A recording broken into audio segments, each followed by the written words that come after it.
Hey up, it's Steve from that old Yorkshire geek, and welcome to my midweek live news stream. Windgrace is here saying, waiting for that old Yorkshire geek. You won't waiting long. I'm here with the news. And now we're going to be live on Twitch tonight, but apparently good old Elon, because he's greedy, has decided that you can't do live Twitch streams now unless you sign up to X, sorry, not Twitch, X, I'm thinking of Twitter. You got to be a premium member, so, you know, FX, so to speak. So I'm not on Twitch tonight because I thought I was going to be on X, but no, I'm not. We're just on YouTube and Rumble. Fingers crossed. So let's check and make sure we're live on Rumble. Let's have a look. Am I? Yes, I'm there. Yes, we are. Right. So we're just on YouTube and Rumble tonight. Back to Twitch next week. Anywho, before we start, don't forget, like and subscribe, share the videos, drop a comment, hit the notification bell if you're subscribed already. As I said, we're live on YouTube and Rumble. Windgrace doesn't X anyway. I don't much, but I just fancied a change, but now I can't because good old greedy Elon. Anyway, that's why he's a billionaire. Just makes everybody pay for everything. Anywho. Right, so we've got some news. Oh, before we say all that, links are in the description for the articles and news things I've got in the description. There's also links for my Patreon page and Facebook and X and Instagram and what the other thing? Merch. There's a merch page as well. Links are in the description for all that. Right, so let's get on with the news, shall we? Right, so anyway, first off, the big news of the last couple of days has been the Acolyte. So let's get this up. Here it is. Let's just get on with it, shall we? Let's power through. There you go, from Deadline. The Acolyte cancelled. No Season 2 for Disney Plus's Star Wars series. And the Disney shills are kicking off about it. Windgrace says, join his Patreon. There's way too much bonus content over there. There's not enough, really, I don't think. I should do more for the Patreon. But I do have another article that I've discovered that I'm going to do. It's another list thing. So I'll be doing that. When I get round to it. Anyway, I was in a bad mood earlier on today. If you're watching me, excuse me, Miss Tomb Raider game stream, I was in a foul mood. I've cheered up a bit now. So I've been listening to some music to cheer me up. So anyway, most memberships or patrons I have seen don't do any bonus content at all. Oh, what do they have a Patreon for then? I mean, if you've got people paying for stuff, surely you've got to add things. But anyway, I always think I'm not doing enough for it. Anywho, right, so here we go. Acolyte season cancelled. No Season 2. As I said, the shills are kicking off. But we'll read this by Nelly Andreeva. Cool name. Sounds like she should be a singer, shouldn't we, a name like that? Anyway, maybe she is. Right, exclusive, it says, even though everybody's been reporting it. The story of the Acolyte will not continue. Yay, because it were crap. It were bloody rubbish. With Lucasfilm opting not to proceed with the second season of the Star Wars offshoot, starring Amanda Stenberg, sources tell Deadline. Sorry, Windgrace. It's usually just first looks at videos, alright, or member-only streams. Fair enough. Anyway, I haven't worked out how to do live streams on. I think you have to do it through YouTube or some other. You can't do a live stream through Patreon, I don't think, unless they've changed it. You've got to do it linked to like a YouTube live stream, haven't you? But anywho. Word of the decision comes more than a month after the 8-episode first season of the series from creator, director, executive producer and showrunner and writer Leslie Yee Headland, former personal assistant to Harvey Weinstein, just throw that in there. Wrapped its run on Disney Plus. You know, she said she didn't know anything about what were going on, but she wrote a play about it after she left. But anyway, the news is not entirely surprising. The Acolyte did okay with critics. with 78% on Rotten Tomatoes, but divided Star Wars fans. I won't call it divided. Right, I'm gonna show you how divided it was. Let's see what it is now. What am I on about? Right, Acolyte, Rotten Tomatoes. Let's see how divided those fans are. Right, I'll drag it over here. Here it is, look. There it is. Now that's divided, isn't it? 18%. As I always say, with Rotten Tomatoes, with the audience score, the 18% is 18% of the audience scored the show above 3.5 stars out of 5. So only 18% of the audience essentially liked it. Thought it were above average, I suppose. So not a good score. I wouldn't say that's divided, would you? No, I wouldn't. Anyway. Right, where were we? Which was reflected in its overall viewership, and it didn't do very well with its viewers either. Driven by interest into the venerable space franchise, The Acolyte got off to a strong start, no it didn't, when it launched June the 4th with 2 episodes, generating 4.8 million views in its first day on the streamer, to rank as the biggest series premiere on Disney Plus this year. I think the only other original Disney Plus stuff that aired, I think previously it was it Echo? I think that was it, wasn't it? And nobody watched that. I think that was the only other one. Could be wrong. So there you go. So out of 2, it was the better of the 2. The tally rose to 11.1 million views globally after 5 days of streaming. So it took 5 days to get up to 11 million views. And that could just be somebody clicking on it, watching it for a minute, thinking this is crap, and clicking off again. But still a view. Corroborating Disney's data, the series made its debut on Nielsen's Top 10 Originals chart in its premiere week at number 7. 488 million minutes viewed, climbing to number 6 the following week. At the time, the best out to say it's a success. Anyway, best Disney show this year was Hit Monkey Season 2, but nobody knows it exists. No, I don't. I think I've seen it mentioned somewhere before, Hit Monkey, but I didn't know what they were talking about.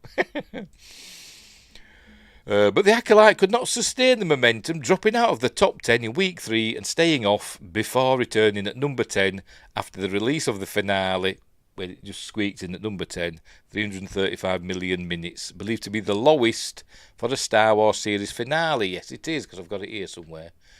Where the hell have I put it? Is it this one? Yes, it is. Acolyte season finale scores lowest Star Wars ratings, and it says, shows down there, it just sneaked in for that week. This is for original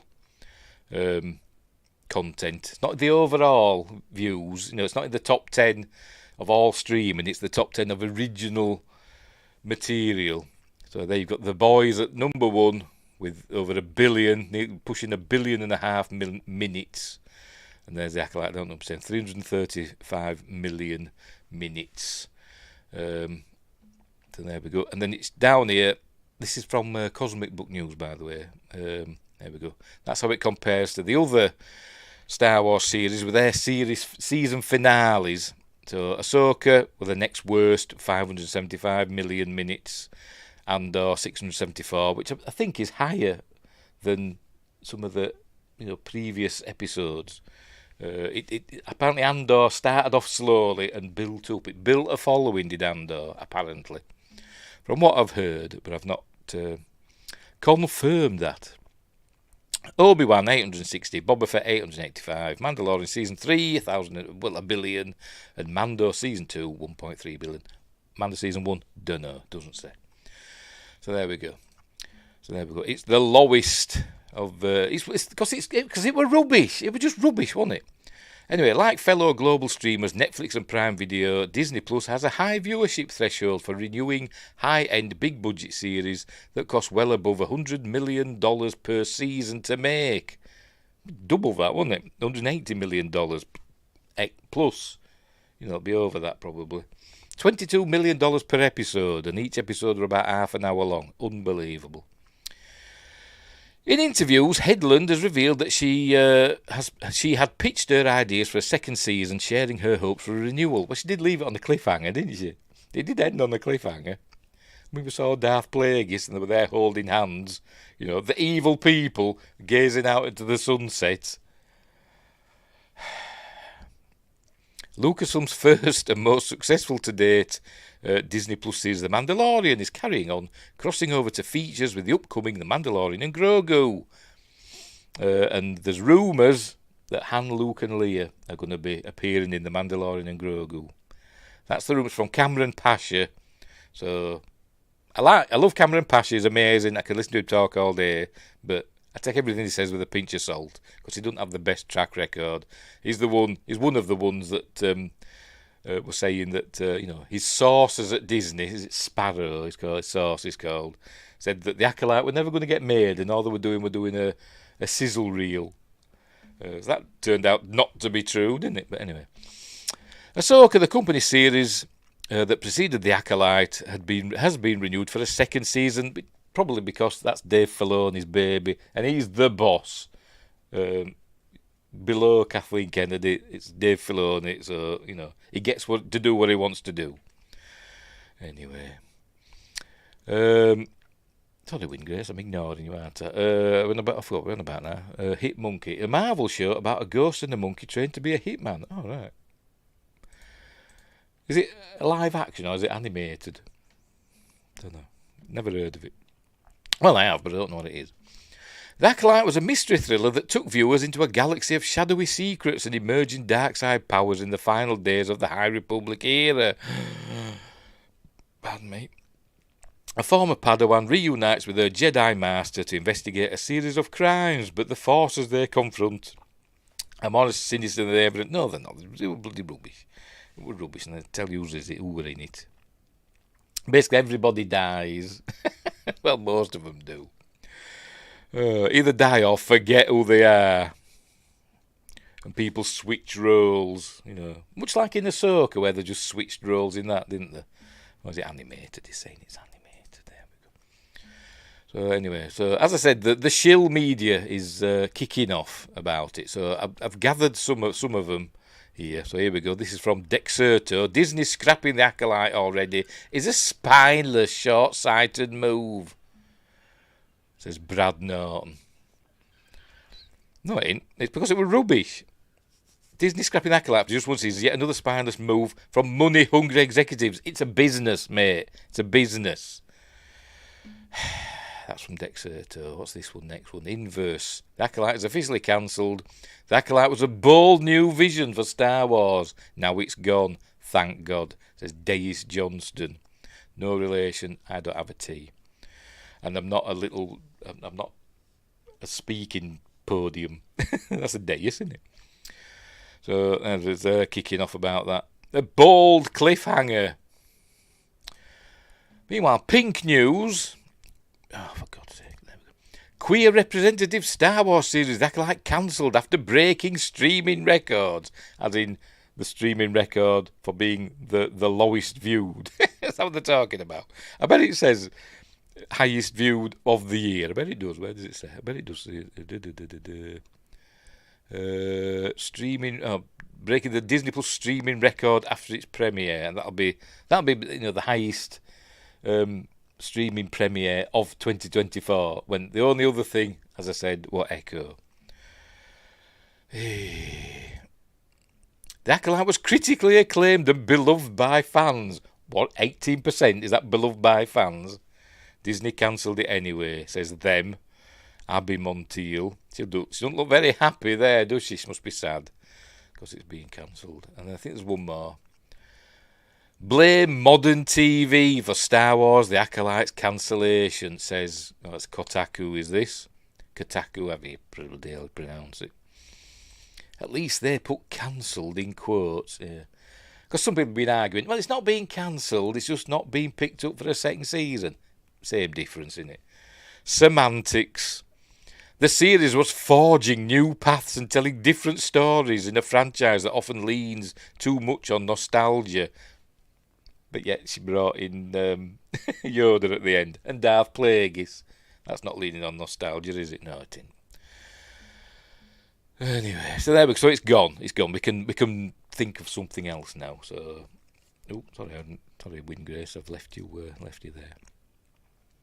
So we'll just got to wait for the next bad thing. What's next? Skeleton Crew in December, isn't it? That's next. We saw the trailer for that. recently, didn't we? And, I think I did I do a video about it? Honestly, can't remember. I think I did. It doesn't look great. It looks like it's for kids, doesn't it? It looks like, Goonies, and you know how much I like Goonies. Anyway, we'll see. With pirates in it, with alien pirates going, "Arr!" Thinking what's his face from Treasure Island, Long John Silver. Yes, I did a reaction. Yes, I did, didn't I? Yes, I remember now. Anyway, so good riddance, I say, because it were rubbish. It were rubbish. I mean, it had some interesting bits in it, and because when he stripped off Chimere, whatever you want to call him, the stranger, and we saw the scars on his back, and then we saw that Leslie E. Headland's wife had a whip lightsaber. That piqued interest, didn't it? Because people thinking, ooh, what did they get into some sort of altercation? Now we're never going to find out. So, I don't really care, but that were interesting. I don't think I've watched any Star Wars in years at this point.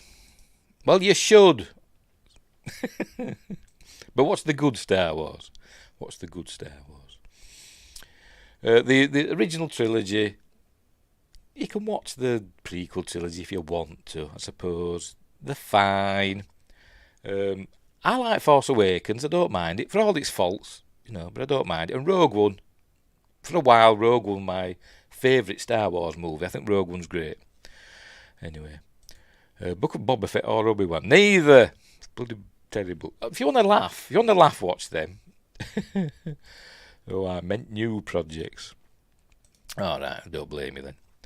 I don't blame you. You haven't missed anything. Mandalorian's the best. The first 2 seasons of Mandalorian are the best things they've done in terms of TV stuff. But anyway, let's move on. So speaking of Book of Boba Fett, there we go. Blank screen.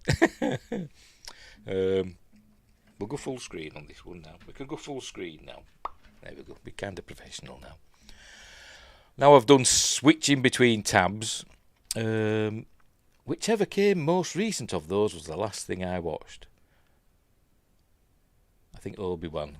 I think we're after Book of Boba Fett. I think. I don't know. I can't remember. Anyway, it's from Giant Freaking Robot, Matthew Swigonski. Got some great names, haven't we, today? The Book of Boba Fett star admits series hurt the fan favourite character. And there he is. There's Tamura Morrison as Boba Fett. It was terrible with that series. It was awful. Apparently written... The story is that Jon Favreau essentially wrote it on planes or on a plane or something like that and faxed it over. He didn't care really, did he? That's what I've heard anyway. Since Star Wars Episode 4, A New Hope, or Star Wars, first hit theatres in 1977, because that's all it were called until 1981, I think. The franchise has thrived when adhering to the less is more mantra, offering just a taste of iconic characters or game-changing moments. Really? Don't know. I wouldn't agree with that, but anyway. Despite his imposing presence and all-time great villain performance, Darth Vader clocks just about 12 minutes in the original Star Wars film, giving him a mysterious and tantalising aura. According to Tamura Morrison, probably mispronouncing that, who starred as Boba Fett in the Book of Boba Fett, giving too much screen time to the infamous bounty hunter had the opposite effect, damaging the fan favourite's reputation. I see what he means. And there he is. Get ready to speak by the look of it. While appearing at Fan Expo in Chicago, Morrison admitted that giving fans too much of a good thing in the Book of Boba Fett stripped away the allure of his character. Sometimes I'd say to Jon Favreau, I think this is too much, Morrison revealed. I said, Noah Cluer. This scene tomorrow, I don't know who Noah Cluer is, maybe he's a director, I don't know, or a screenwriter, I have no idea. This scene tomorrow, I'm talking too much. This Boba Fett doesn't talk this much. This one does. The Disney Plus Boba Fett does. Because that to turn him into a goodie, didn't they? Anyway, as Boba Fett became less of a brooding and tight-lipped bounty hunter and more of a and more of a somewhat talkative warlord on Tatooine, knocking things over. In the book of Boba Fett, Morrison believes that shift in his character ultimately hindered his potential. This show's reception does seem to have impacted the future of the character in the franchise, Morrison said. Wingrace says, the problem wasn't giving him too much screen time. The problem is they already gave Mando all of the good stuff before they decided to shove Boba Fett back where he belonged. Yes, because essentially Mandalorian, Din Djarin, well, Boba Fett, wasn't it? Because the original plan was to have a Boba Fett movie, and then I think they decided from on high that they were going to steer away from, the old characters, weren't they? Make new characters. They didn't want the old characters coming back. They wanted new ones. Because for some reason, Kathleen Kennedy, she hates George Lucas's creation for some reason and wants to make her own stuff. So, and that's why I think they started doing The Mandalorian. And then they just shoved Boba Fett in, just, as an Easter egg, essentially. Anyway, forgot what I want now. For now, Morrison also reveals that his character will be taking a back seat in the Star Wars universe, confirming that the bounty hunter will not appear in the upcoming The Mandalorian and Grogu film. I hope they're going to change that title. There he is in Empire Strikes Back, where he was voiced by, I forgot his name, Jason. Oh, I can't bloody remember. He's a famous actor as well, and I've forgotten his bloody name. Anyway, who passed away. Not recently, but a while ago. Until they decided until they decided that Boba Fett was a Kiwi, and now he's no good to me, did. Anyway, many critics argued that while the Book of Boba Fett did well in bringing back one of the franchise's all-time favourite characters, the series fell flat by giving the character a lacklustre story without adding to his already impressive lore. Not counting the often ignored Star Wars holiday special. God almighty, what's the matter with me? Boba Fett made his first appearance in Star Wars Episode 5, The Empire Strikes Back. Often ignored Star Wars. He says, yes, it's the holiday special. Yes, that's the fella. Is that right, Wintergreen? I thought that was something that you rubbed on your chest. Anyway. Oh dear. Equipped with an intimidating spacecraft, a cool helmet and amazing weaponry, Boba Fett plays a crucial part in capturing Han Solo and briefly giving Darth Vader the upper hand against the rebels. And there he is in Return of the Jedi. Wingreen. Oh, there we go. Yeah. Boba Fett's usefulness to the Empire would be short-lived, though, after he is quickly defeated in Star Wars Episode 6, Return of the Jedi. Wintergreen is my favourite flavour of lifesaver. Don't think we have them over. Are they like polos? I don't know, but we don't have those over here. I forgot what I want now. I'll start again. Boba Fett's usefulness to the Empire will be short-lived, though, after he's quickly defeated in Star Wars Episode 6, Return of the Jedi, during Luke Skywalker's rescue mission of Han Solo at Jabba Hutt's palace. It was crap, that, wasn't it? It's because, George Lucas can sometimes be an idiot. Well, quite often he can be an idiot, and not realise what he's got. And, I don't know what goes through George's head sometimes. I mean, why would you have this character that obviously the fans liked? I bet his toys and stuff were flying off the shelves, and then he just kills him off really easily. He rolls down into the Sarlacc pit and it burps. Ha ha! Very funny, George.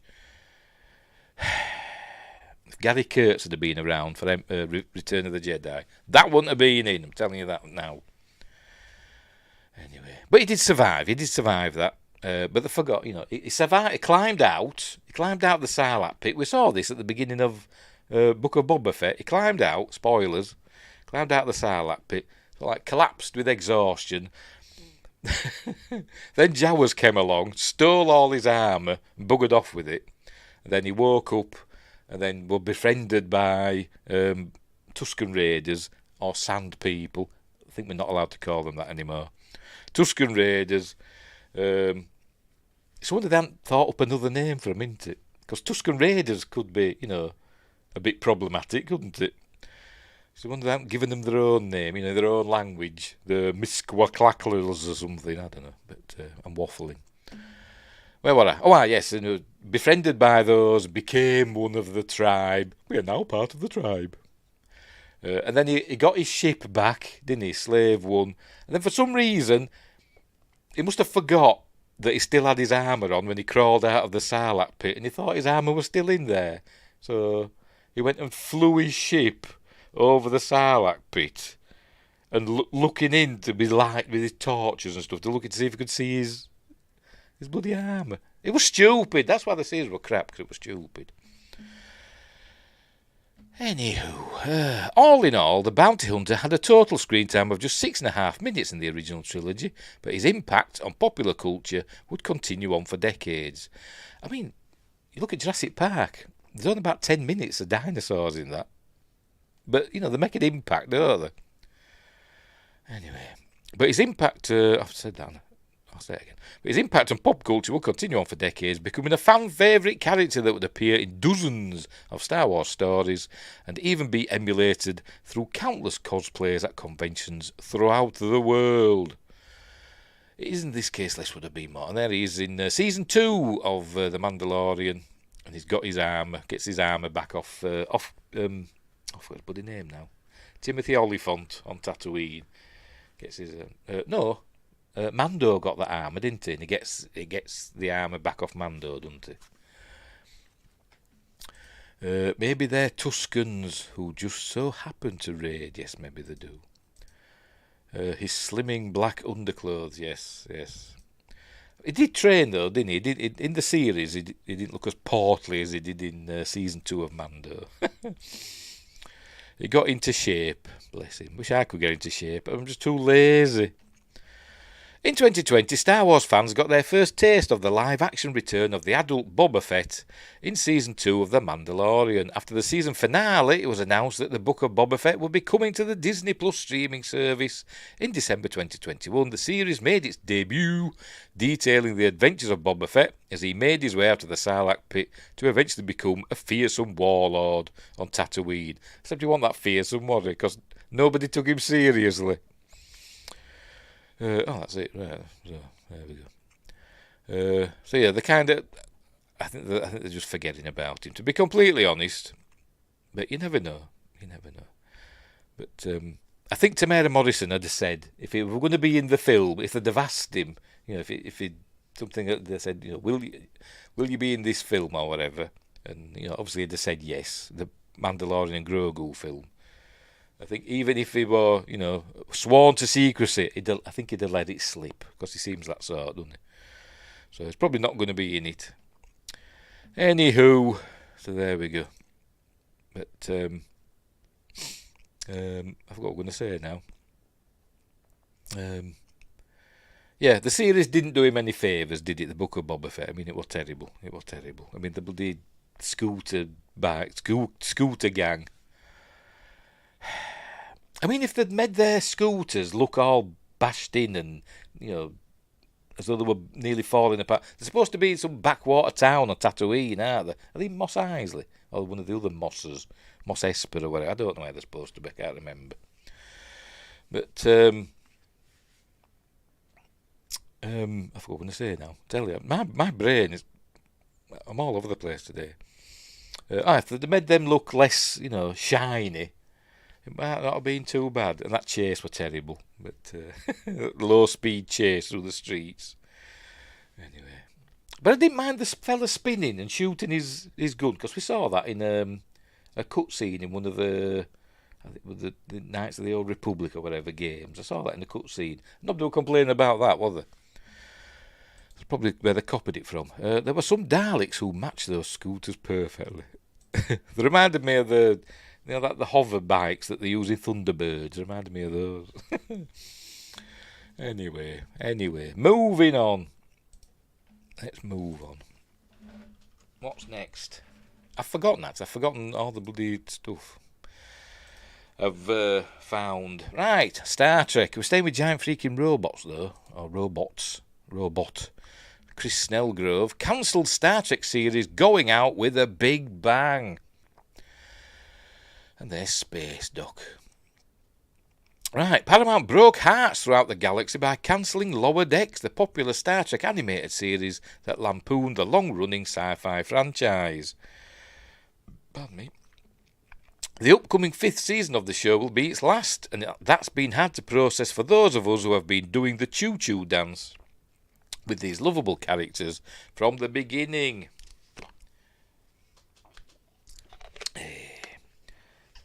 And as I say, I always say, I didn't like it to start with, but because of Windgrace forcing me to keep watching, I think it's great now. I like Lower Decks. Now, though, there's a bit of good news for fans to cling to. The Lower Decks finale is going to be a gigantic episode that helps the series go out with a bang while wrapping up long simmering plot lines. So there we go.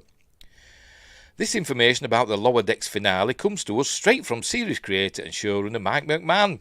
While he was understandably cagey about the actual plot of the final episode, he discussed how the last episode kept getting longer and longer because we kept adding and adding and adding to the finale because nothing was ever satisfying enough and there weren't enough goodbyes to tell in a funny way. I think it's going to be an hour then. Do you think it's going to be an hour? The final episode. Anyway, we'll see. Exactly how long this gigantic episode will be is something of an open question. As of the interview, the Lower Decks finale is 8 minutes longer than a typical episode. So that's gigantic, is it? It is still being edited, though, so while the finished version might not be quite this long, it will still have a longer runtime than usual. So that's gigantic. Maybe he meant gigantic as in the star is gigantic. Anyway. Windgrace says, Mariner is now working on every Trek project, so I doubt this is actually the complete end of those characters. I don't know, we'll see. That says she's working on Academy, isn't she? His, her that plays Beckett Mariner. I forgot her bloody name. But, yeah. We'll see. We'll see. I mean, don't mean a character. I mean Beckett Mariner's going to be back just because Tawny Newsom's working on other things, does it? But, you never know. You never know. And in a very exciting development for fans, McMahon suggested that other episodes might have longer runtimes as well, helping the final season of the best new Trek show feel like an expanded love letter to the fandom. But I still want that final episode to be an hour long, not bloody 8 minutes longer. Anyway. Outside of the Lower Decks finale, there's Beckett Mariner with an Andorian. Windgrace will know her name. They'll be saying it now. Typing it in as we speak. Outside of the Lower Decks finale, what can fans expect to see in this final season? It sounds like we are going to get one episode to help resolve the relationship between Beckett Mariner and Jennifer Schreier.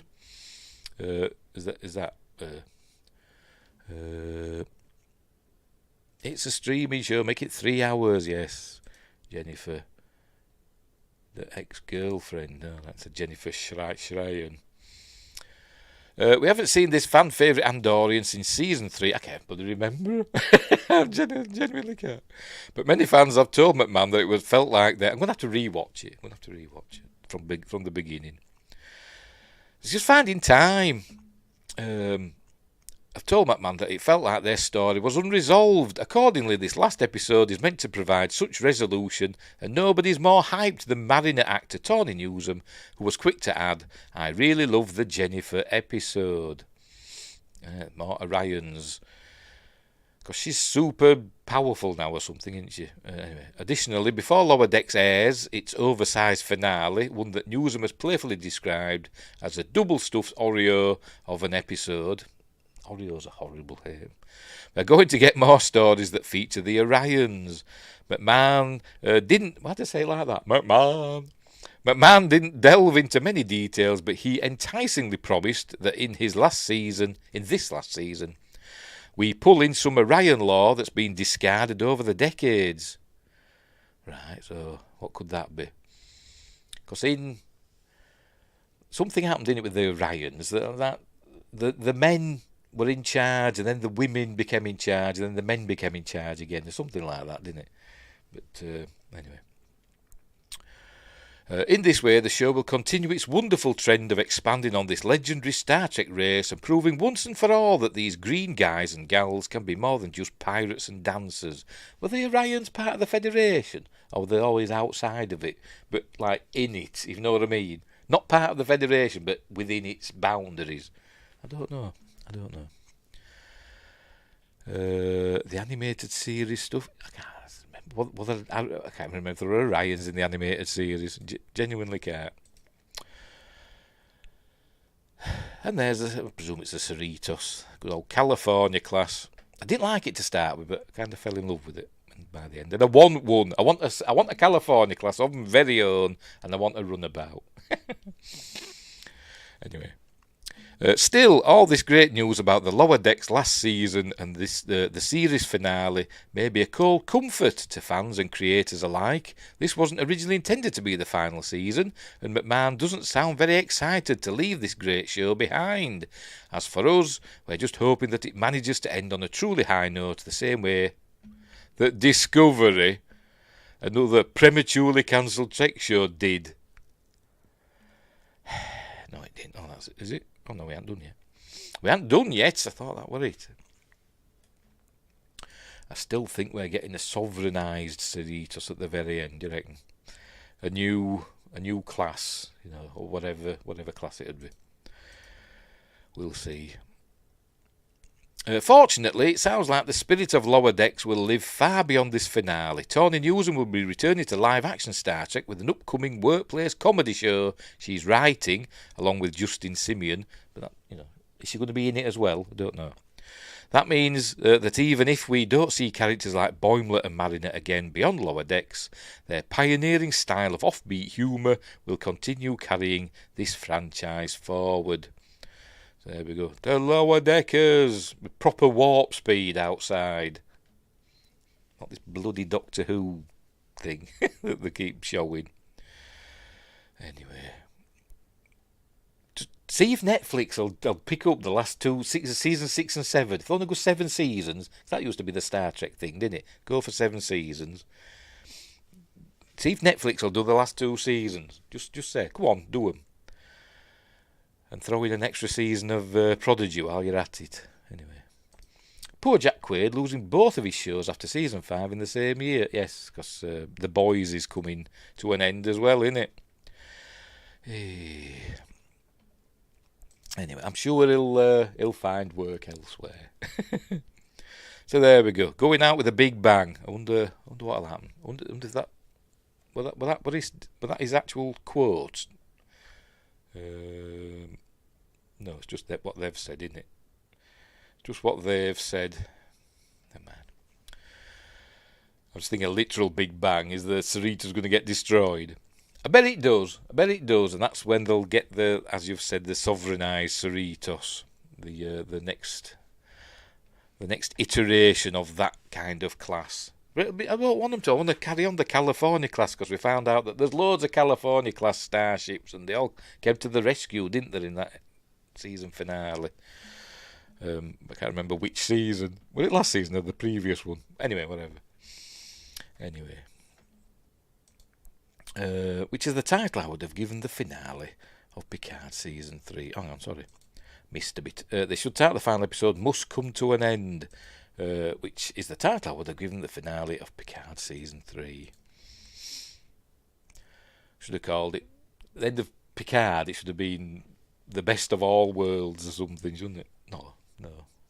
Because that was, well, yeah, they could have done that one. Or what were the All Good Things were the TNG finale, so they could have called it, More Good Things. I don't know. Anyway, right, let's move on. Oops, I forgot to remove it. There we go. Where were I? What's this one? Oh, I'm sticking with Star Trek. We're going on to Screen Rant next. There it is. Strange New Worlds Season 3 Vulcan episode could be Sybok's perfect Star Trek comeback. You reckon? Or do you reckon they've forgotten? We'll see, won't we? says John Orquiola. Another cool name. Lots of cool names today. Right. Star Trek Strange New Worlds Season 3's Vulcan episode. Has that been said? Somebody said there is a Vulcan episode. Or they're just thinking there will be one, because we've had Vulcan episodes in the other seasons. I don't know. Vulcan episode could be the perfect comeback for Spock's brother, half-brother, get it right, Sybok. At San Diego Comic-Con, Star Trek Strange New Worlds revealed a 5-minute first-look clip from a Season 3 episode directed by Jordan Canning, where members of the USS Enterprise are turned into Vulcans. It was bloody awful, I hated it. Yes, probably the episode we saw the clip of, yes, and of which we saw the clip, correcting his grammar immediately. Oh dear. And none of this boldly going where no man has gone before nonsense. To boldly go, to go boldly. Anyway, whatever.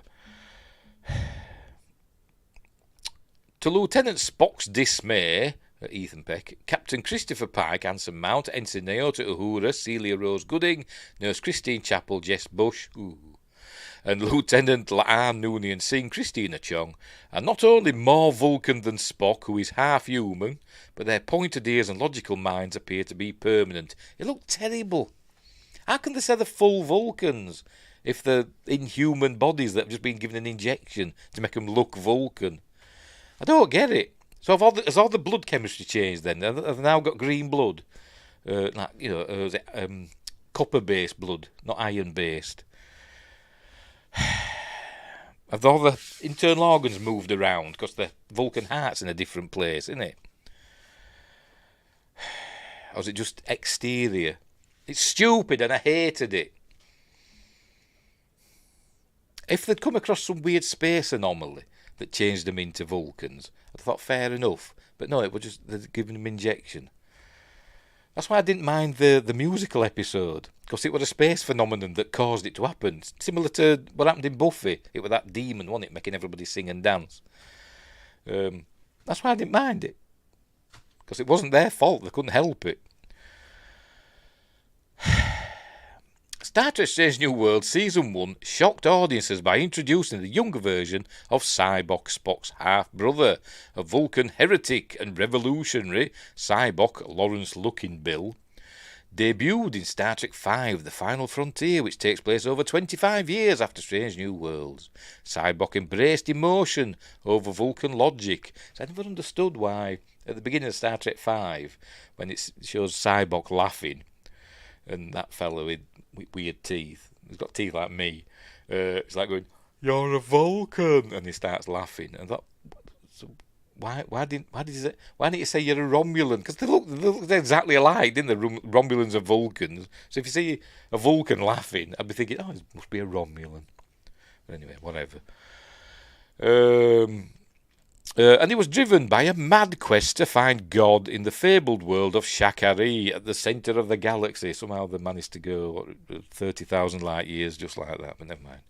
Sybok ultimately sacrificed himself to save Spock and Kirk and everybody else from the malevolent God pretender George Murdoch, also played Admiral, I forgot his name, in Best of Both Worlds. I can't remember his name, but he played him, who died at the Battle of Wolf 359. Hang on, they're saying, do they all have inner eyelids? Yes, should have them as well, because that's what protected Spock, wasn't it, from... Was it the Medusan?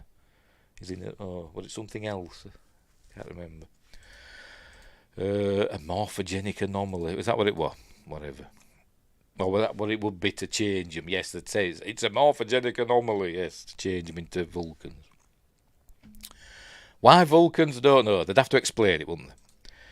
When just anyway, whatever. George Murdoch. I wish I could remember the name of that admiral. Never mind. But in Star Trek Strange New Worlds, Admiral Hansen came to me then. But in Star Trek Strange New Worlds, Spock and Sybok are estranged, and Sybok is imprisoned in the Ankeshtan Katil Vulcan Criminal Rehabilitation Centre, being watched over by T'Pring, curiously enough. wonder if she'll be in this season, because, you know, she's kind of dishy, is T'Pring. Was he related to Seven? You never know. I think it was spelt differently. He were Han-Son, she were Han-Sen, wasn't she, with an E, I think. Sybok is a perfect blah blah blah, and that's what we saw with him. The back of his head. It looks like Ethan Peck, doesn't it, from behind? That's what I'm thinking. I'm thinking just stick a wig on him and a false beard, and we can make him out his Sybok. Anyway, even though Lawrence Luckinbill looks sod all like Leonard Nimoy, but whatever. Strange New World, Star Trek Strange New World, Season 3's Vulcan episode is obviously comedic. It looked awful. Hang on, we've got photos, look. Just noticed. There they are, look. And the hair changed as well. How did the hair change? With an injection. It makes no sense whatsoever. And buddy, I know that's deliberate, innit, for his hair. His hair's got even higher. But how did they just get logical and lose their emotions? That's not what happens with Vulcans. Vulcans are naturally super emotional, and it takes them like years of training and stuff like that to suppress their emotions. Even Tuvok had trouble with his emotions, didn't he, when he were younger?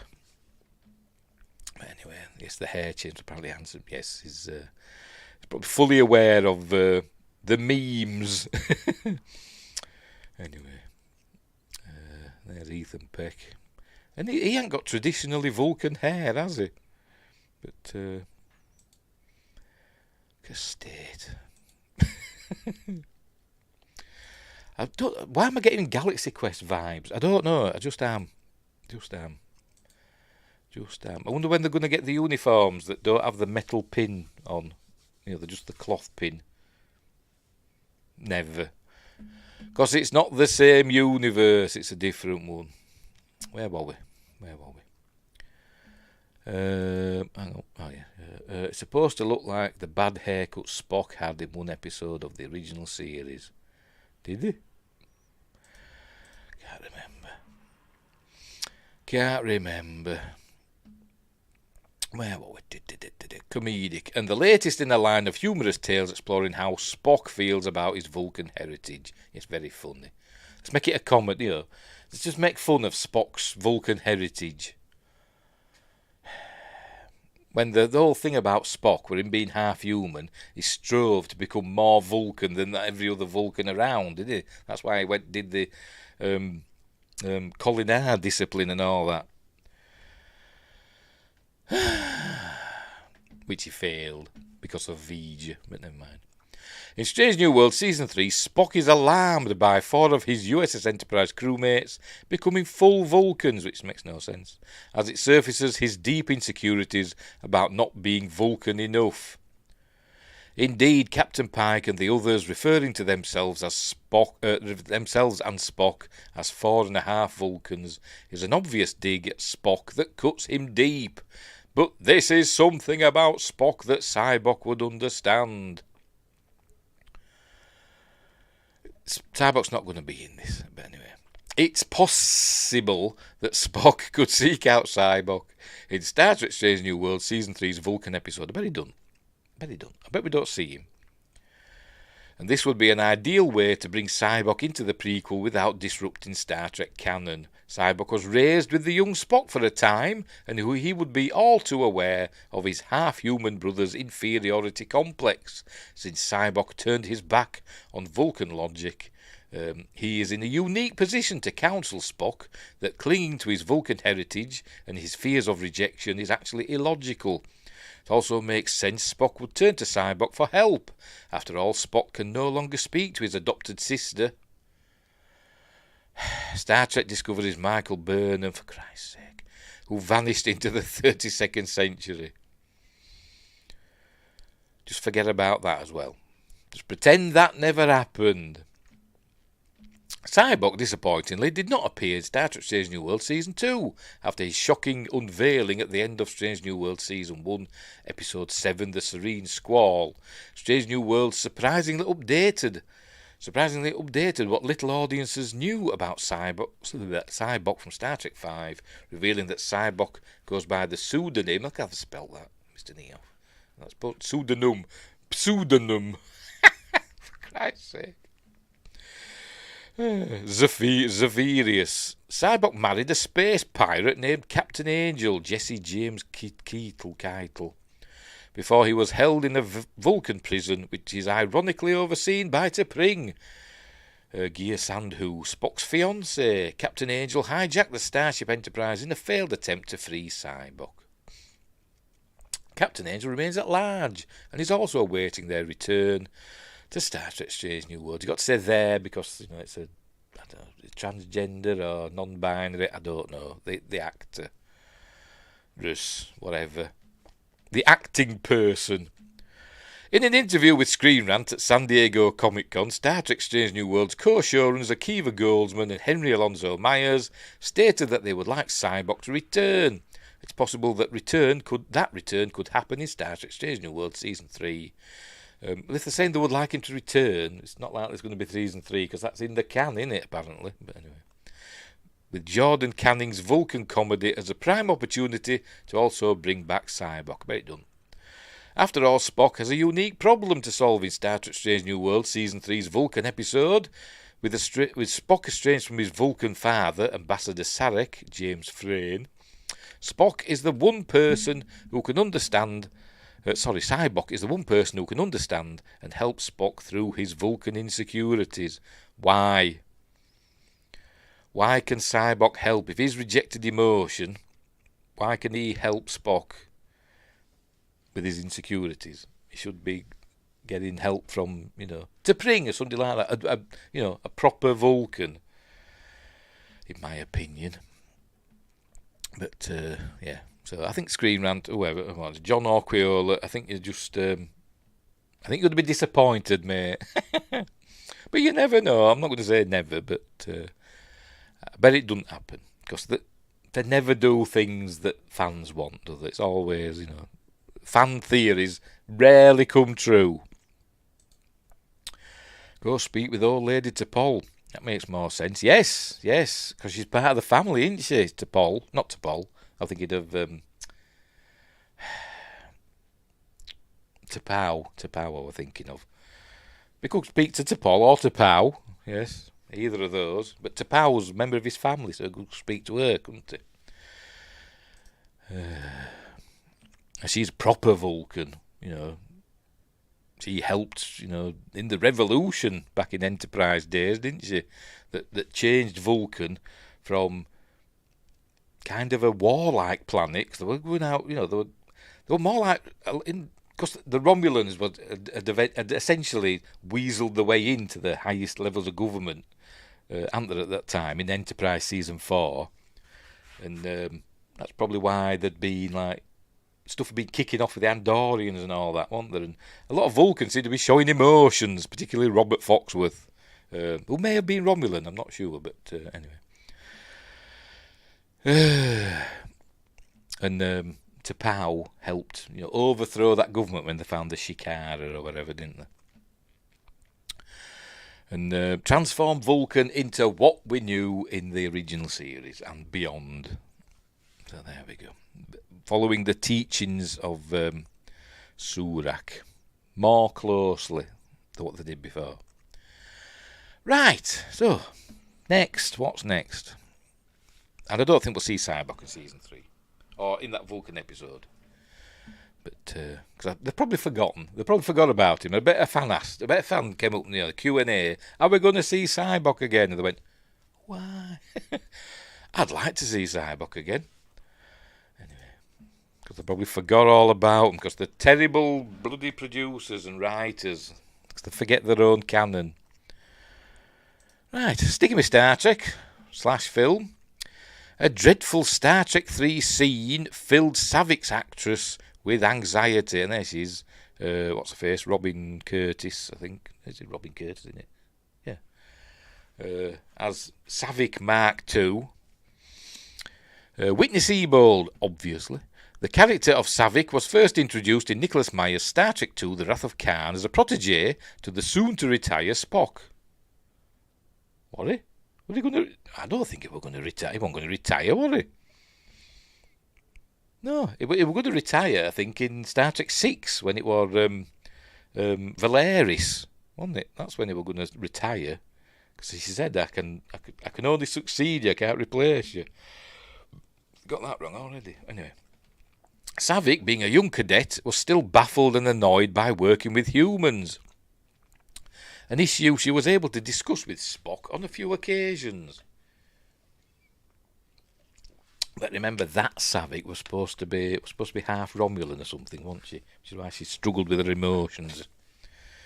Anyway, in Khan, Saavik was played by Kirstie Alley, but was replaced by Robin Curtis for Star Trek 3, The Search for Spock, and Star Trek 4, The Voyage Home. Both actresses were perfectly capable in the role and provided the appropriate level of cold Vulcan logic. But I think Robin Curtis took it a bit too far. I think she was told, be Vulcan. And so she did. But the Saavik from Star Trek 2 were more emotional, wasn't she? She showed anger and, maybe not anger, but annoyance, visibly. And she was crying at the end when Spock died. But anyway. Did she need a nasal numbing agent? Maybe so. Being on a ship full of humans. No dogs, though, as far as I know. Saavik, despite being a Vulcan, had to face multiple dramatic events throughout the 3 movies. As I said, she was originally supposed to be half Romulan, but anyway. Most notably in Star Trek 3, Saavik had to be present when a twisted Klingon warrior assassinated David Marcus, Merritt Butrick, the son of Admiral Kirk. William Shatner. She was the one who had to, via a communicator, inform Kirk that his son was dead right in the middle of a hostage situation. Admiral, David is dead. She just said it like that. And then Kirk fell on his bottom and said, "You Klingon bastard, you've killed my son." Because he's from North Allerton, is James T. Kirk. Back in May 2024, Curtis spoke with StarTrek.com about playing Saavik and the challenges it presented.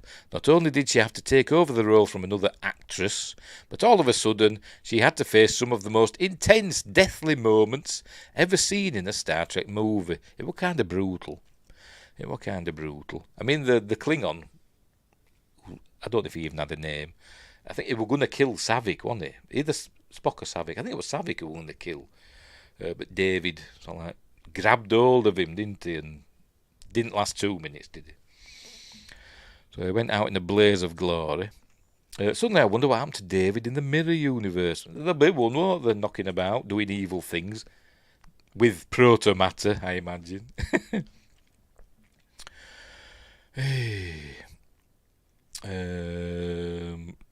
She famously received some helpful advice from Leonard Nimoy.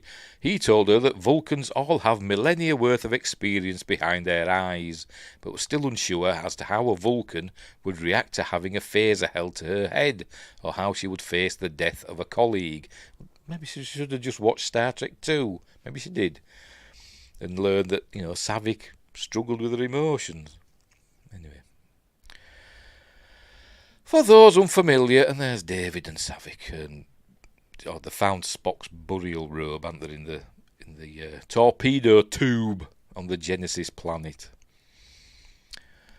For those unfamiliar with the story of the search for Spock, it deals directly with the consequences of the Genesis device, a widget introduced in The Wrath of Khan. Dr. Carol Marcus, B.B. Besh, invented a special type of radiation that when fired at the surface of a planet could terraform it almost instantly. At the end of Khan, the device was detonated and a planet was created out of the dust in a nebula. In Star Trek 3, Saavik and David Marcus investigate this new planet and find that it is unstable, its weather patterns do not hold, and evolution seems to be moving far too quickly. New life forms manifest within a matter of minutes. Spock's corpse was left on the planet and Saavik witnesses it coming back to life as a baby. No, she don't. We see him as a little kid. We don't see a baby Spock, do we? I don't think we do. I don't remember seeing a baby Spock. Maybe this is one of those Mandela effect things, but anyway. Wingrace says, what's the episode where Spock finds a dead red shirt on the planet and puts his hands on his hips? Like, well, this is a fine situation. I'm sure he did. Probably more than once. This says, I don't remember finding Spock as a baby. They find his burial robe and the tube's empty, so he's obviously regenerated as a baby, grown a bit and got out and run off. So they find him as a kid, don't they? About 10 years old, I think, when they first encountered him. Anyway. And then growing from an infant to an adult within a matter of hours. It happens in surges, doesn't it? It says it's like the planet ages in like phases, doesn't it? And the same happens to Spock. So, and luckily, just it happens to age to Leonard Nimoy's appropriate age by the time they get off the planet. Tim Rosier, no baby Spocks. No, I didn't think so. Anyway, knowing the potential weapon power of the Genesis device, or the Genesis torpedo, an evil Klingon named... Is he evil? I don't know. He's just a bit of a bad guy, isn't he? I won't call him evil. Named Krug, Christopher Lloyd, invades the Genesis world and holds Saavik and David hostage, hoping to... Man, we're always being told that Klingons don't take hostages, but he does. How dare you take hostages, says Kirk. Anyway, hoping to get information. He's not above killing either one of them to get what he wants, either, and ends up shooting. He doesn't shoot him, he stabs him, shooting and killing David. It tells this fella, kill one of them, any of them, and I think he's gonna kill Saavik, and stab at it back. And David grabs him and they roll about and have a bit of a fight, then he stabs David in the chest. Don't shoot him. Have you seen Whitney? Have you seen Star Trek 3? Because it's been a while since I've seen it, but I didn't remember that. Kirk is in orbit aboard the Enterprise at the time, so all the terrible news had to be relayed to him by Saavik. David is dead. Baby Spock. Do, yeah. Etc. I get that reference. I do. Hang on. Where's me thing? Where is it? I understood that reference. There we go. Curtis admitted that the moment she told Kirk about the death of his son was a fraught acting moment. Could she stay emotionless during such an emotional scene? I don't think she should. I think she should have been like Kirstie Alley's Saavik and had a bit of an emotion. Maybe a voice crack a little bit or something like that. Struggling to stay, stoic, and but not quite managing it, but not obviously not breaking down in tears and stuff like that, but maybe getting a bit lip quivery or whatever. I'd like to say a voice breaking, in much the way that Kirk's voice broke at the end of Star Trek 2. His was the most human. But anyway, that moment filled me with anxiety and dread. She admitted, "How could I possibly say that with the Vulcan demeanour?" Curtis did an exemplary job, however, and kept her Vulcan demeanour. Indeed, she was pretty excellent in the movie overall. She was fine, but I think she was too different to Kirstie Alley, in my opinion.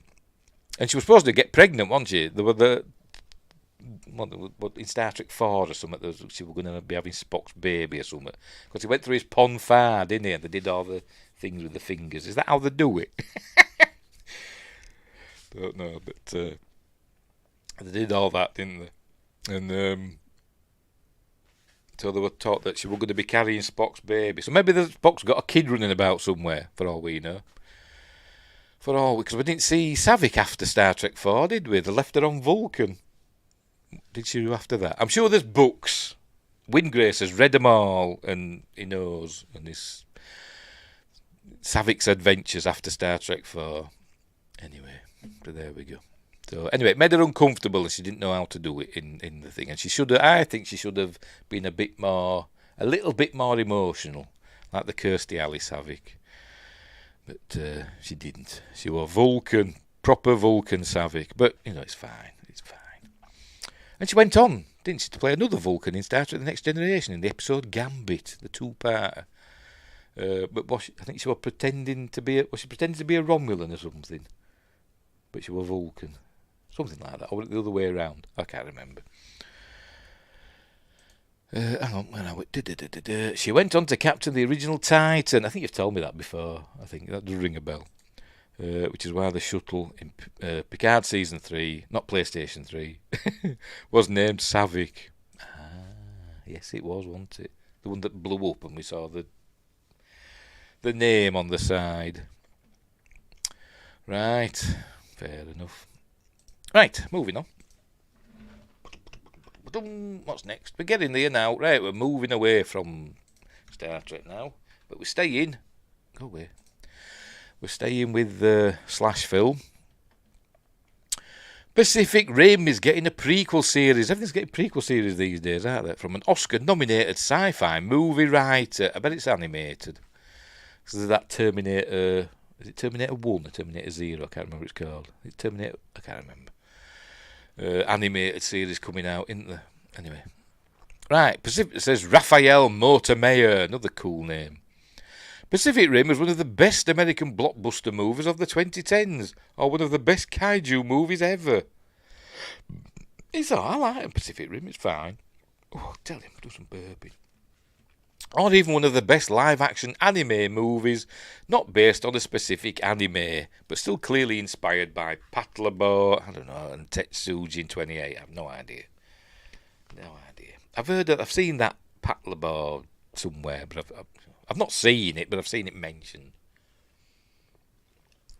Don't ask me what it's about. I don't know. It's also a hugely important movie for filmmaker Guillermo del Toro and an essential part of the Oscar winner's filmography. After all, Pacific Rim was both his first original English-language script, was it? And his first original film in 7 years, not to mention the film that marked his transition into a full-time Hollywood director. His first original... He wrote the script himself, you mean? So it's not based on an established thing like Hellboy, or I think Mimic were written by somebody else, wasn't it? I think. I can't remember. But yeah, maybe it was. And of course, Pan's Labyrinth wanted English. And that. Anyway. Not to mention the film that marked his transition into a full-time Hollywood director. Still, as successful as the movie was, and as much as it depended on Del Toro's unique visual style and imagination, a sequel titled Pacific Rim Uprising was made without his involvement, meaning his original ideas for Pacific Rim 2 were all scrapped. And though it seems unlikely that a third Pacific Rim will ever get made, the universe of Pacific Rim continues. Don't forget Atlantic Rim, the Asylum mockbuster, which I've not seen. According to Variety, Legendary Entertainment is now developing a Pacific Rim origin story TV series with Eric Heisserer at the helm. This makes some sense in light of the success of Monarch Legacy of Monsters, which I don't think we know if it's getting a season 2, that, do we? Is it? Don't know. Itself a prequel series, which were okay, apart from the occasional episode. It dipped, massive dip in the middle. But rest of it were alright. Itself a prequel series of sorts to a popular kaiju movie franchise. Still, Heisserer's track record isn't that great, though he wrote the incredible Oscar-nominated Arrival. God, I hate that film. Bloody do. His other... boring. Watch Epoch. Similar story, miles better. His other feature, and it cost a fraction of what Arrival cost. His other feature writing credits aren't as hot, including the Vin Diesel comic book movie Bloodshot. Never heard of it. Oh no, I have. No, I have heard of it, but I've not seen it. And the remake of A Nightmare on Elm Street, which were terrible. On the TV side, Heisserer, I'm probably mispronouncing it wrong. Or pronouncing it wrong, not mispronouncing it wrong. Whatever. He previously developed Netflix's Shadow and Bone, a show that started out great but quickly lost steam. I didn't see that. No matter how many great ideas they have, the truth is no Pacific Rim project works without Del Toro playing a major creative role. Is that concept art, or is that a scene from the film? I don't know. Granted, some of Del Toro's original concepts for the Greater Pacific Rim franchise sounded rather wild, including a Battlestar Galactica-esque time travel plot. I've not heard of that one. There's a link anyway. If you want to follow that link to find out what that's talking about, do so. He also seemed obsessed with expanding the alien parts of his world through the rift. Still, these ideas might have worked simply because Del Toro would have been the one executing them. The first Pacific Rim movie succeeded because it was no mere pastiche of kaiju and mecha stories, but an original story that only Del Toro, who grew up digesting anime like Mazinger Z, shows like Ultraman, and movies like the Godzilla franchise. Dwayne Grace wants Jet Jaguar, doesn't he? Jet Jaguar! All the while developing his own love of monsters and specific visual style could tell. Expanding the Pacific Rim franchise, you're going to tell us all about this prequel series, could only work if Del Toro was able to do what James Cameron is doing with Avatar and take us to increasingly more alien worlds while introducing wilder and wilder ideas. What are you on about? They're all on the same world. They're all on Pandora, just in different parts of it. Although Del Toro's notion for a kaiju hybrid did come to pass in the Netflix anime series Pacific Rim the Black, there's already been one, I didn't even know. An origin TV series without him, on the other hand, threatens to take the easy route of just delivering more mecha kaiju fights and expanding the universe in a franchise-friendly way, as opposed to genuinely exploring what makes this property cool in the first place. More on the Pacific Rim prequel series as the story develops. So we don't know bugger all about it. Is it going to be live action? Sounds like it's going to be live action, doesn't it? But we'll see. I didn't mind Pacific Rim Uprising. It wasn't as good as the first one, but I didn't think it was terrible. I watched it all the way through, so anyway. But good old Gypsy Danger. But Gypsy was spelled wrong, wasn't it, for some reason? But anyway, never mind. Yeah, it'd be nice to see Gypsy Danger again. Like I said, a prequel series with Gypsy Danger in it as a new mecha. What do they call them? I forgot what they call them now. Named after that pilot. I forgot what they call them. Anyway, them. There's a new one, because it's supposed to be quite old, wasn't it, with Gypsy Danger by the time we got to Pacific Rim, I think. What do they call them now? Means hunter, doesn't it? I can't remember what they call them. Never mind. Anyway, so there we go. Get the prequel series, but we know bugger all about it, and the fella that's writing it is rubbish.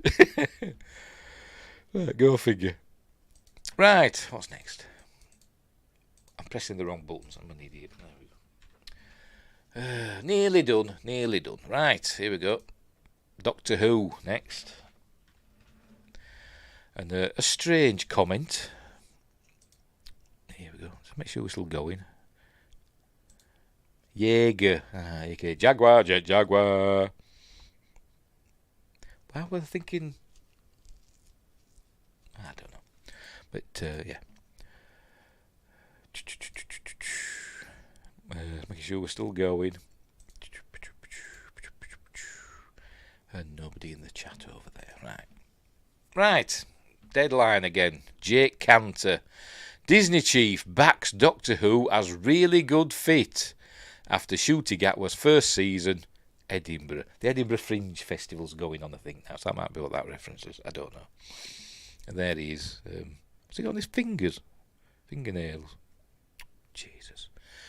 Disney has hailed Doctor Who as a really good fit for Disney Plus amid industry chatter over whether its ambitious co-production deal with the BBC has been a success. It hasn't. It hasn't. I bet not many people watched it on Disney Plus outside the UK. Liam Keelan, because not many people watched it on the bloody BBC. But anyway, Liam Keelan, Disney's SVP, Senior Vice President, could be, I don't know, of original productions in EMEA, whatever that is, said the company was happy to have the Ncuti Gatwa Sci-Fi series on Disney Plus outside of the UK. The Disney chief did not, however, commit to renewing the BBC co-production deal beyond next year's season. So he didn't say, we love it and, we're going to keep pumping money, throwing money at the BBC, or not BBC, at Bad Wolf. They keep throwing money at Bad Wolf to make more and more. No, we're not. But we're gonna, keep giving it a thumbs up for now. Beyond next year's season, which is overseen by showrunner Russell T Davies, Keelan said Doctor Who is a fabulous series. Yeah, it used to be.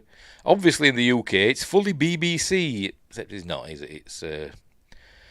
It's Bad Wolf and Sony, isn't it? They did greenlight a couple of spin-offs, though. Yes, they have done, haven't they? I think this mentions it further down. Well, obviously in the UK, it's fully BBC, except it's not. Rightly so. We take rest of world rights, but really, really happy to have it. I think just the quirkiness of it, the fact that it's in that sci-fi world, when you think about what Disney offers in other regards, I think it feels like a really good fit to me. I mean, it's great to have it. It's not going to say it's shit, is it? If they're still, having it on the platform, it's not going to say, oh, it's rubbish. We're not going to bother with it after that. We're just going to ride out the rest of our contract, and then, we're going to cut it loose. He wouldn't say that, would he? He was speaking at the Edinburgh TV Festival after Gatwa's first season, produced by Bad Wolf and BBC Studios, and analysis by Deadline revealed industry speculation about Disney's commitment to the Time Lord, with one source suggesting that the co-production deal's future hangs in the balance. Disney has committed to The War Between the Land and the Sea, a 5-part spin-off series starring Russell Tovey. He were in... I forgot what to call it now. That series that there were the werewolf and vampire and ghost or whatever, all living in a house, Almost Human. Something like that, wasn't it? He were in that. As good as Russell Tovey, I like him. And Goo Goo Mabatha Raw, probably saying that wrong. Alongside, I've no idea. Is it a man or a woman? I have no idea. Alongside existing Doctor Who stars Gemma Redgrave and Alexander Devrient, The War Between the Land and the Sea focuses on military organisation UNIT. Per the log line, when a fearsome and ancient species emerges from the ocean, is it the Sea Devils or the Silurians, or is it somebody else? I don't know. Dramatically revealing themselves to humanity, an international crisis is triggered. So when's that coming, though? When is that coming? I don't know. Has it even started filming? Don't know. Because, to be honest, I'm not really bothered. But I imagine, I've got a feeling it's going to be better than Doctor Who. It's, in some ways, like Torchwood, in a lot of ways, were better than Doctor Who, wasn't it? But this could be as well. We'll see. I don't know. But anyway. I'm going to see how this Goo Goo Mabatha bloody Raw is. Because I'm curious. Right. It's a lady. It's a lady. Flush with new cash, thanks to the... Oh, hang on, let's click on the article. There we go. Oh, we will just have a look at this, shall we? Just for information. He was also in Doctor Who. Yeah, I think I remember. I wasn't entirely certain. Doctor Who spin-off starring Russell Tovey and Goo Goo Mabatha Raw, officially set at BBC and Disney Plus. And there's Russell Tovey, and she's very nice. Flush with new cash, thanks to the Walt Disney Company. Doctor Who is getting another spin-off. This is from July. Yeah, we know all that. Go away, articles. It's telling us, what we've just read. Species coming from the sea, the entire population at risk. UNIT steps into action as the land and sea wage war. So it's going to be all super exciting. I don't know. And he played the Ray in the Arrowverse, did he? Oh, don't remember that. Might have been after I stopped watching it. Was it later on? I can't remember anyway. And a cop in American Horror Story, my least favourite season. Don't know. I stopped watching about halfway through Hotel. I think it was Hotel. The one with Lady Gaga in it. Right, Doctor Who showrunner, executive producer Russell T Davies wrote the spin-off with Peter McTighe, Discovery of Witches, and it features the return of the Sea Devils, classic Doctor Who villains, first seen in 1972, and it comes after the spin-off was alluded to in the 73 Yards episode, the 14th, which the only one I watched of last season. What did it mention in that? I honestly can't remember. The 14th episode of season 14 of the revived era. The series, announced at Comic-Con, marks the latest spin-off for the classic British sci-fi property, K9 and Company, which focused on the adventures of Sarah Jane Smith and a robot dog. It was the first official spin-off, although it was only one episode in 1981, and it wasn't that good, to be completely honest.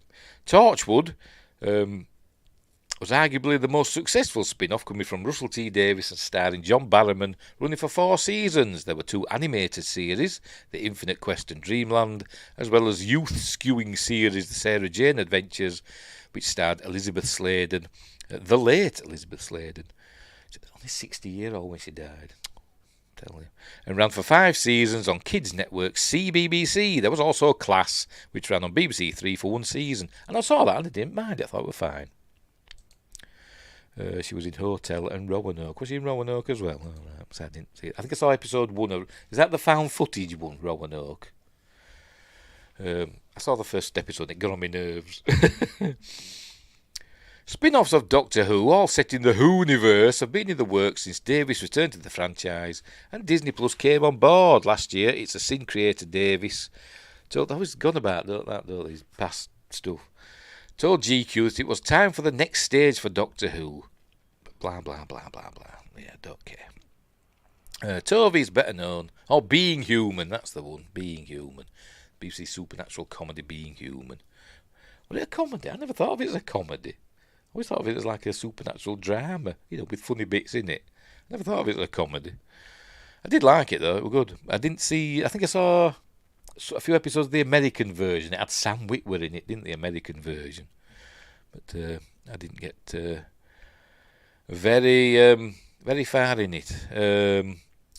Mabatha Raw previously starred in Doctor Who as Tish Jones, the sister of companion Martha Jones. So is that what she's going to be in this? Probably. Anyway, he's telling us that Doctor Who hasn't been great. Hasn't been a rating success. But we know that. You know why? Because it was crap, apart from that episode that he wasn't in. Anyway, moving on. Almost Human was the Carl Urban show. He teams up with an android cop. Yes, I think... Did I watch all of that? I think that just lasted 1 season, didn't it, I think? Can't remember. But it wasn't too bad with that. I didn't mind that one. If I did watch it all, I can't remember. But I know I didn't mind it. Anyway, where were we? Oh, yes. Right, and finally, I'll add that one in, by the way. I'll add the link for the one we've just seen, that old story. I'll add that into the description if I remember. Right, and finally, gaming news. Here it is from Eurogamer. Black Myth Wukong, already Steam's most played single-player game of all time. Update, Black Myth Wukong passes 2 million concurrent players. I don't think I'll be playing it. I think it's going to be a bit hard for me. Right, update, 2 p.m. UK. Between first publishing this story a few hours ago and now, Black Myth Wukong players' numbers have continued to climb. Says Victoria Kennedy. Now over 2 million players have taken to Steam to give the game a whirl. Its concurrent player peak, as it stands, is currently 2,125,077. I think it's gone even higher now, because I was watching Geeks and Gamers Daily earlier on, and they checked it, did Beardo, and I think it was like 2.3 million, I think. Could be wrong.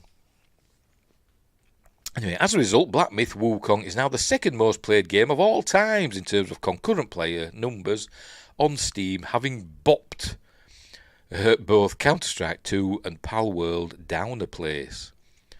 So there we go. Oh, there it's showing it there. It says it's number 2 there. I don't understand. Oh, the all-time peak. Oh, Battlegrounds, whatever that is. I don't know. Right, the original story. Black Myth Wukong game science action RPG rooted in Chinese mythology is essentially it's the monkey story, isn't it? That was the series Monkey, where it flies about in a cloud and stuff like that. It's Tripitaka. Tripitaka, isn't it? Is Tripitaka going to be in it? And Pigsy and Sandy and all them. Don't know. Previously done in a game. It might be done in more than one game, but I know it was done in that Enslaved Journey to the West, which had Andy Serkis as the monkey character, but it was called something else. And I don't think he flew about on a cloud in that, but anyway. Where were we? Chinese mythology has had an impressive debut on Steam, surpassing record concurrent player numbers for the likes of Elden Ring, Hogwarts Legacy, Cyberpunk 2077 and Dota 2. In just a few short hours, it has already become the most played single-player title of all time on Steam. At the time of writing, Black Myth Wukong is currently the 4th most played game of all time on Valve's platform, but as we've just seen, they've updated it and now it's at number 2. So since its release, the game has recorded a concurrent player peak. No, it's up to 2 million now. Elden Ring's concurrent all-time peak, meanwhile, is 953,000 and a bit. As for how China's specific interest in Black Myth Wukong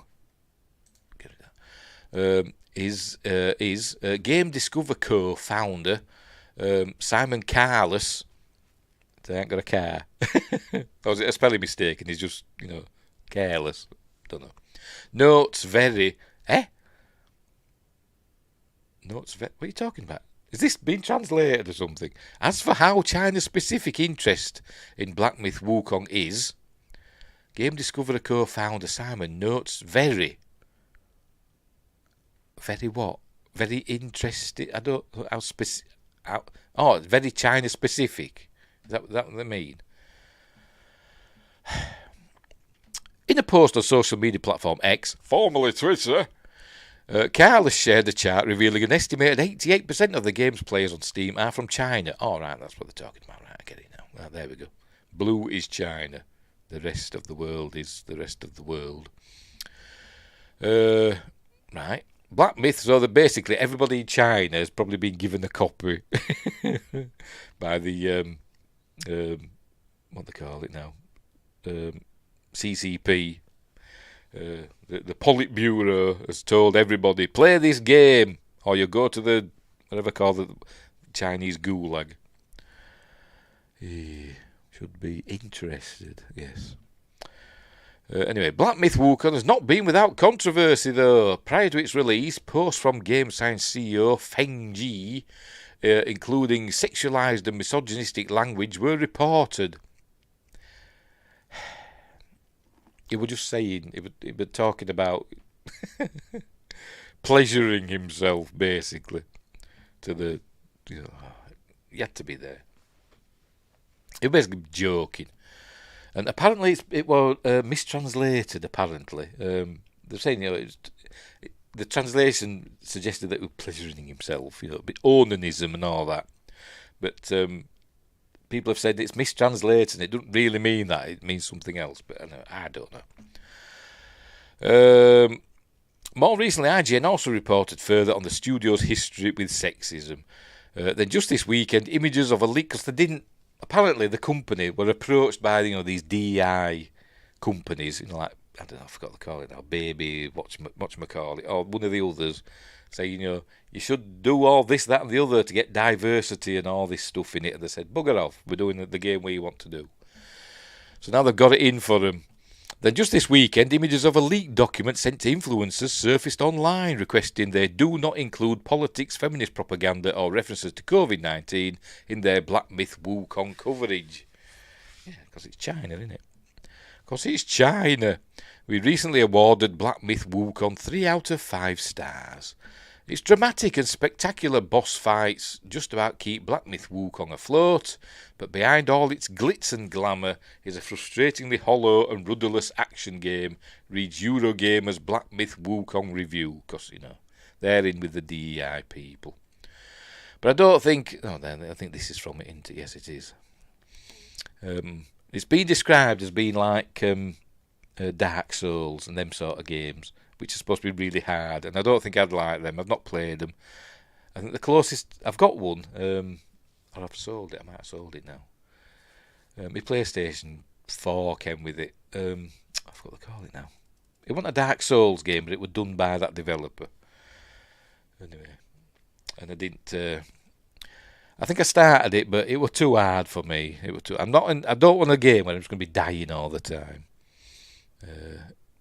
So that's what I'd be doing, I think, if I tried this. Right, so that's it. So it's doing well. It's Black Myth Wukong, even though, you know, the woke people don't like it because the studio, you know, is not pandering to them, essentially. Not this, that's the one, Bloodborne. Yes, that's the one, Bloodborne, yes. Yes, that's the one. I did start it, but I didn't get very far. It came with that, and it came with that other one, that one about werewolves, 1888 or something, which I didn't get very far in that one either. I think I sold them. I think I sold them on eBay. I think. Or they could be over there. I don't know. Anyway, Black Myth Wukong is doing really well because, you know, it's not got an agenda, basically, and it's just a game that you can enjoy, apparently, and not have to worry about being preached to.